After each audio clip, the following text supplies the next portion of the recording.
तो दोस्तों, क्योंकि सास भी कभी बहू थी के आज के एपिसोड की शुरुआत एक बेहद भावुक पल से होती है।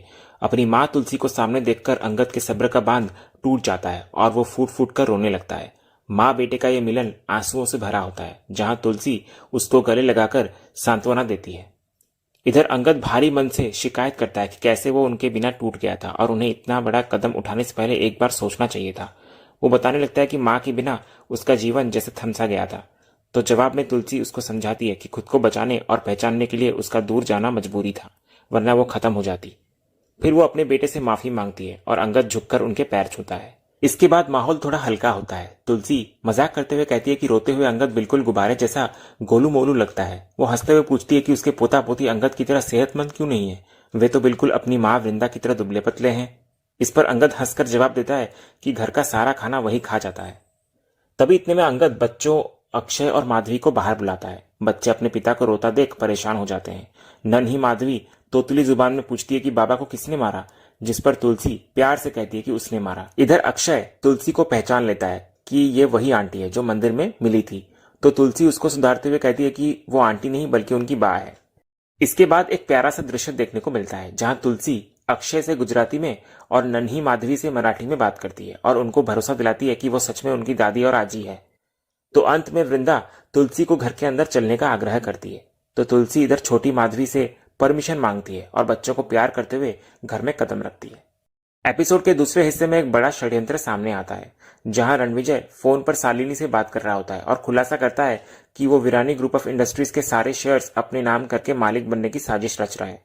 तो इधर दरवाजे के बाहर खड़ी परी ये सब सुन लेती है और उसे टोकती है कि जिस घर ने उसे इतना कुछ दिया वो उसी के साथ धोखा नहीं कर सकता। तो रणविजय उल्टा परी पर हावी हो जाता है और उसके पुराने कारनामों की याद दिलाते हुए उसे चुप रहने को कहता है। वो ताना मारता है कि परी ने तो अपनी सगी माँ तक को नहीं बख्शा था। जब परी उसे रोकने की कोशिश करती है तो वो धमकी देता है कि अगर उसे ऐशो आराम की जिंदगी नहीं चाहिए तो वे वापस चौल में रहने जा सकते हैं। इधर चौल के नाम से परी सहम जाती है और अपनी किस्मत को कोसने लगती है कि ये उसके बुरे कर्मों की सजा है।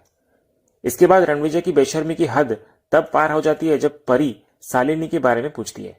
तो रणविजय साफ कबूल करता है कि उसका शालिनी के साथ अफेयर चल रहा है और उसे इससे कोई फर्क नहीं पड़ता कि वो शादीशुदा है और एक बेटी का बाप है।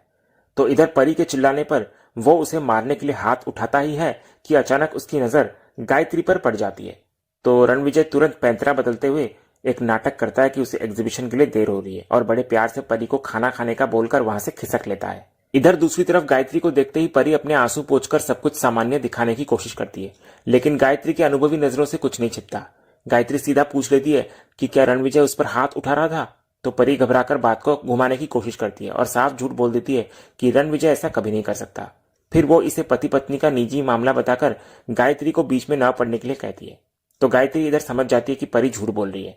तो वो दुखी मन से कहती है कि इस घर में वो बस चीजों को बिखरते हुए देखने के लिए रह गई है। फिर भी गायत्री जाते जाते परी को भरोसा दिलाती है कि अगर कभी उससे बात करने की जरूरत पड़े तो वो हमेशा उसके साथ खड़ी है। इधर गायत्री के जाने के बाद परी का दर्द छलक पड़ता है। वो फूट फूट कर रोने लग जाती है और खुद से कहती है कि वो अपना दुख किसी से नहीं बांट सकती। उसे लगता है कि रणविजय का यह व्यवहार उसके अतीत में की गई जिद और लड़ाइयों की ही सजा है। फिर वो मान लेती है कि अपने कर्मों की यह सजा अब उसे अकेले ही खामोशी से भुगतनी होगी। दूसरी तरफ घर पर वृंदा और अंगद अपनी माँ को पाकर बेहद खुश होते हैं। अंगद जिद पकड़ लेता है कि अब वो माँ को कहीं जाने नहीं देगा और वे सब साथ ही रहेंगे। जब तुलसी अपनी साथ आई लड़कियों की चिंता जताने लगती है तो अंगद उसका भी हल निकाल लेता है। वो वादा करता है कि वो सबके रहने का इंतजाम कर देगा, लेकिन माँ को गेस्ट हाउस में रहने नहीं देगा। इसके बाद अंगद और बच्चों की जिद करने पर तुलसी के पास ना कहने का कोई रास्ता नहीं बचता। दूसरी तरफ एग्जीबिशन में एक बड़ी घोषणा होती है। वेस्ट जोन कंपटीशन के 2 विजेताओं का ऐलान किया जाता है। पहला नाम उम्मीद के मुताबिक विरानी ग्रुप ऑफ इंडस्ट्रीज का होता है, जिस पर खूब तालियां बजती है। लेकिन असली सरप्राइज तब मिलता है जब दूसरे विजेता के रूप में तुलसी के स्टॉल बंधेज का नाम पुकारा जाता है। ये सुनकर लड़कियां खुशी से झूम उठती हैं। इधर जहां नौयना ये सोचकर चिढ़ जाती है कि अब तुलसी जल्दी यहां से नहीं जाएगी, वहीं देव लड़कियों की जीत पर खुशी होता है, जिसे देखकर पार्थ उसे छेड़ता है।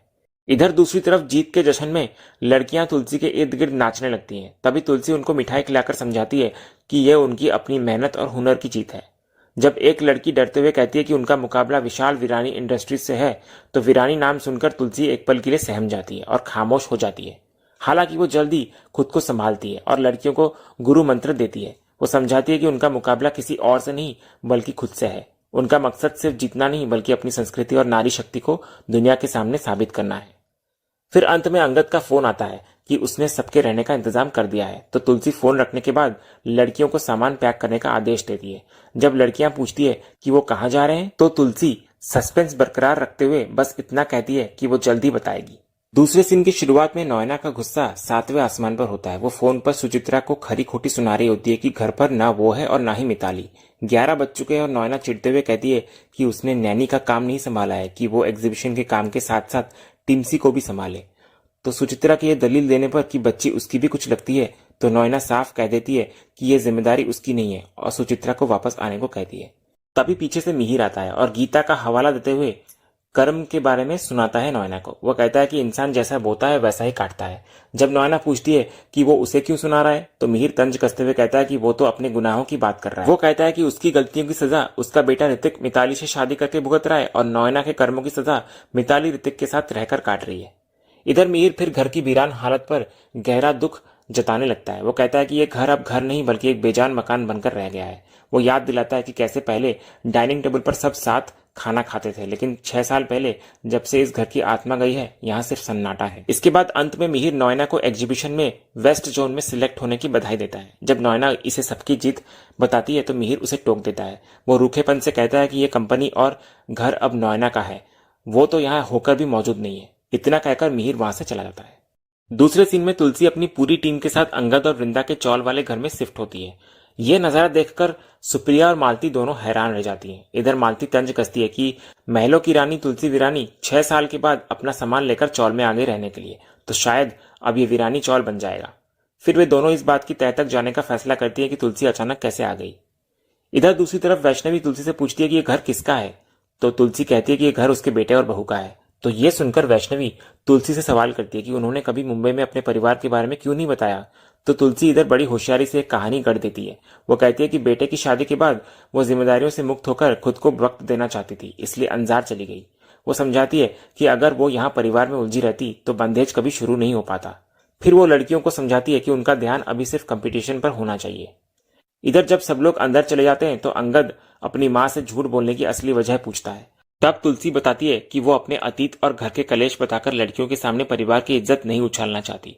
इससे भी बड़ी वजह यह है कि एग्जीबिशन में उनका सीधा मुकाबला वीरानी इंडस्ट्रीज से है। अगर लड़कियों को पता चल गया कि तुलसी का उस परिवार से क्या रिश्ता है तो वे सम्मान के मारे वीरानीस को हराने की कोशिश ही नहीं करेंगी। तो तुलसी चाहती है कि उनकी बेटियां पूरी ताकत से लड़े, इसलिए वो अपनी पहचान छिपाकर रखती है।